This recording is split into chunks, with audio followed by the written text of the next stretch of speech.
오늘은 창세기 42장 18절부터 38절까지의 말씀을 통해서 하나님의 은혜를 함께 나누도록 하겠습니다.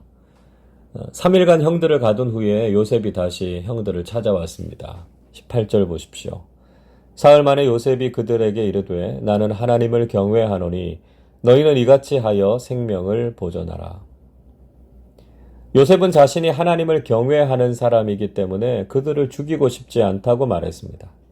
그래서 자신이 명령하는 대로 행해서 생명을 보존하라고 말했습니다. 요셉이 하고 있는 이 말은 아주 의미심장한 말이었습니다. 적어도 하나님을 경외하는 사람이라면 생명을 소중히 여기는 사람들이 되어야 하는데 왜 형들은 하나님을 믿으면서도 자신의 생명을 함부로 했느냐는 것이죠. 우리도 하나님을 경외하는 사람들답게 우리와 다른 사람들의 생명을 소중히 여기고 그 생명을 지키는 사람들이 되어야 합니다. 요셉은 처음 했던 제안과는 좀 다른 제안을 했습니다. 그것은 한 사람만 볼모로 잡혀 있고 다른 사람들은 곡식을 가지고 가서 집안의 굶주림을 해결하라는 것이었습니다. 그러나 동시에 그들이 정말 확실한 사람들인지를 증명해야 했습니다.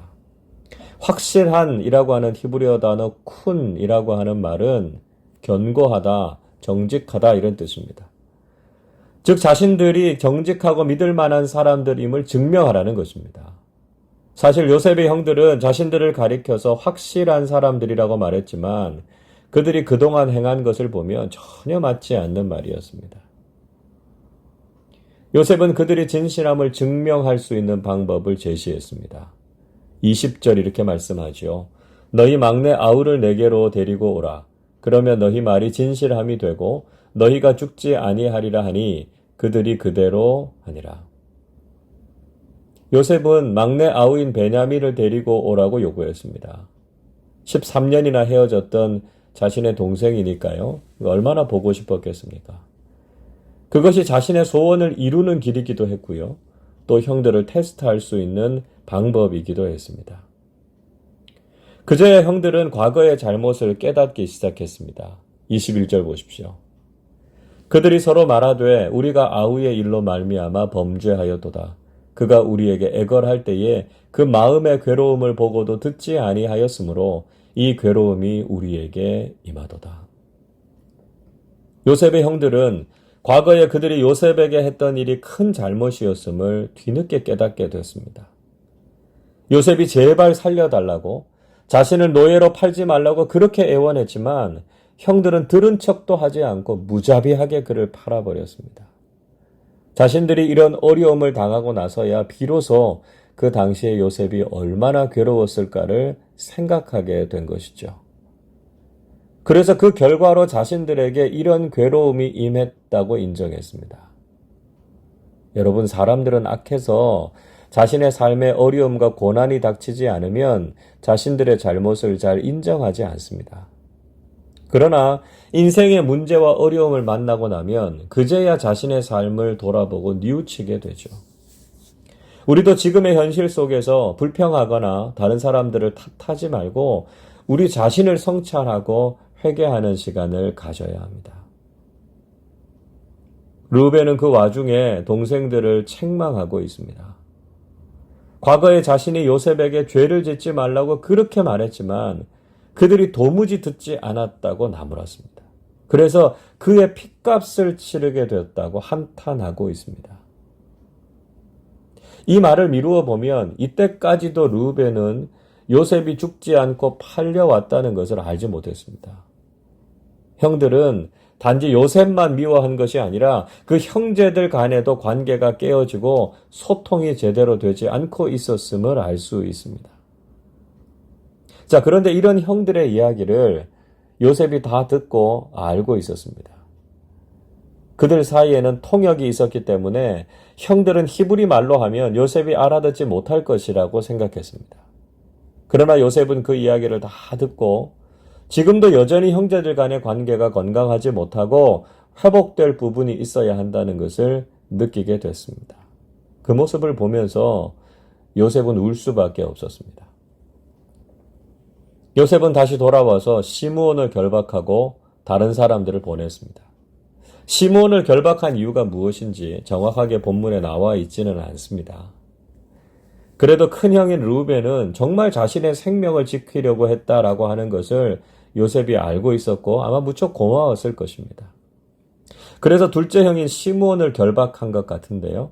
아마도 시므온이 성격이 거칠고 요셉을 미워하는 일에도 주동적인 역할을 했던 것 같습니다. 요셉은 그들에게 양식을 주었을 뿐만 아니라 돈도 그 자루에 그대로 주었습니다.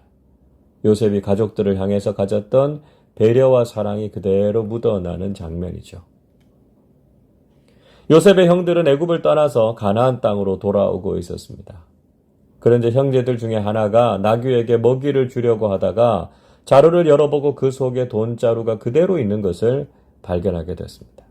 그리고 또 무엇인가 좋지 않은 일이 일어날지도 모른다는 두려움에 빠졌습니다. 28절 보십시오.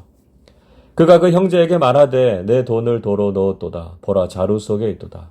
이에 그들이 혼이 나서 떨며 서로 돌아보며 말하되 하나님이 어찌하여 이런 일을 우리에게 행하셨는가 하고. 분명히 요셉은 가족들을 생각해서 돈을 다시 자루에 넣었습니다.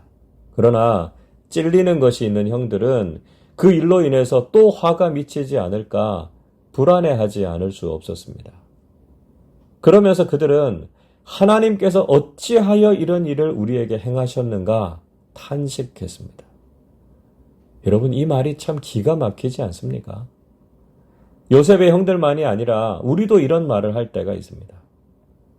흔히 사람들은 일이 잘 되고 좋은 일이 있을 때 그것이 마치 자신이 한 것처럼 교만해할 때가 많습니다. 하나님께서 자신에게 은혜를 베푸셨다 이렇게는 잘 생각하지 않죠. 그러나 어김없이 고난과 문제가 닥치면 하나님을 원망할 때가 많습니다. 그들은 하나님을 제대로 믿지도 않으면서 인생에서 경험하는 모든 문제에 대해서는 그 원인을 하나님께로 돌릴 때가 많습니다. 특히 요즘 질병과 자연재해 때문에 하나님을 원망하는 사람들도 있습니다. 왜 우리의 잘못 때문에 생긴 일들에 대해서 하나님께 책임을 전가하고 있습니까? 이것이 전형적인 인간의 죄성임을 보여주는 것이죠. 그들은 아버지 야곱에게 돌아와서 애굽에서 당한 일들을 풀어놓았습니다. 그들은 확실한 사람들이라고 말했는데 애굽의 총리가 자신들을 정탐꾼으로 몰아갔다는 것입니다. 그래서 가족 이야기를 했고 결국은 베냐민을 데리고 와야 자신들의 말을 믿어주겠다고 했다는 것입니다. 그 이야기를 듣고 야곱은 아들들에게 왜 그런 이야기를 했느냐고 아들들을 원망했습니다. 36절에서 야곱이 이렇게 이야기하죠. 그들의 아버지 야곱이 그들에게 이르되 너희가 나에게 내 자식들을 잃게 하도다. 요셉도 없어졌고 시므온도 없어졌거늘 베냐민을 또 빼앗아 가고자 하니 이는 다 나를 해롭게 함이로다. 야곱은 그들 때문에 또 다른 자식을 잃게 될 처지가 되었다고 한탄했습니다. 큰아들인 르우벤은 아버지를 위로하면서 반드시 자신이 베냐민을 데리고 오겠다고 맹세했습니다. 만약에 자신이 베냐민을 데리고 오지 않으면 자신의 두 아들을 죽여도 좋다고 말했습니다. 그만큼 르우벤은 반드시 베냐민을 데려오겠다는 의지를 보여주었습니다. 그러나 이미 야곱은 절망 속에 빠져 있었습니다. 38절 보십시오. 야곱이 이르되 내 아들은 너희와 함께 내려가지 못하리니 그의 형은 죽고 그만 남았음이라. 만일 너희가 가는 길에서 재난이 그에게 미치면 너희가 내 흰머리를 슬퍼하며 스올로 내려가게 함이 되리라. 야곱의 이 말을 통해서 요셉을 잃었던 트라우마가 야곱에게 얼마나 컸는지를 짐작해 볼 수 있습니다. 그러나 이렇게 절망하고 아들들을 원망하는 야곱의 모습도 바람직한 모습은 아니라는 생각이 듭니다. 정말 야곱의 가정은 믿음 안에서 깨어진 관계가 회복되어야 했고요. 문제 앞에서 하나님을 신뢰하면서 견고하게 서는 가정이 되어야 했습니다. 그래야만 가족들이 가정 속에서 평안과 안정을 누리고 그 가정이 믿음의 가정으로서 제 역할을 할 수 있게 된다는 것이죠. 여러분, 오늘 이 말씀을 통해서 우리의 가정을 다시 한번 점검해 보실 수 있기를 바랍니다. 우리의 가정이 믿음 안에서 견고하고 성숙한 가정으로 서 있는지를 돌아보십시오.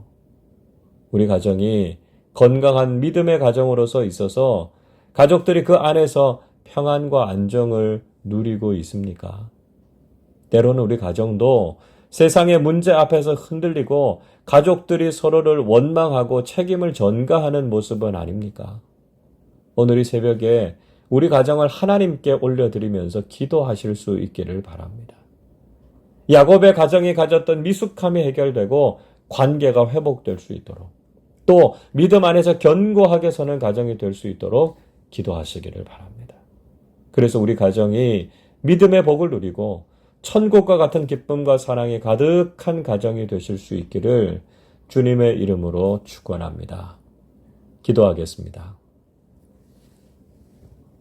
사랑과 은혜가 풍성하신 아버지 하나님, 우리의 깨어진 관계를 회복시켜 주시고 연약한 믿음을 견고하게 하셔서 믿음의 사람들과 공동체로 서게 하심을 감사드립니다.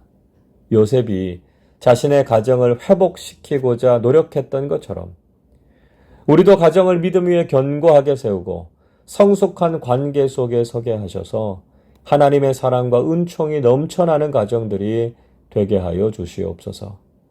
지금 우리 가정들이 큰 위기와 어려움들을 경험하고 있습니다.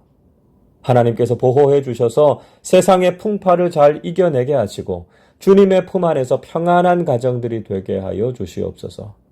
가족들의 건강, 경제적인 문제, 신앙과 관계의 문제, 또 모든 상황과 형편을 살펴주셔서 주님의 은혜 안에 든든히 서는 믿음의 가정들이 다 되게 하여 주옵소서. 감사드리며 우리 주님 예수 그리스도의 이름으로 기도하옵나이다. 아멘.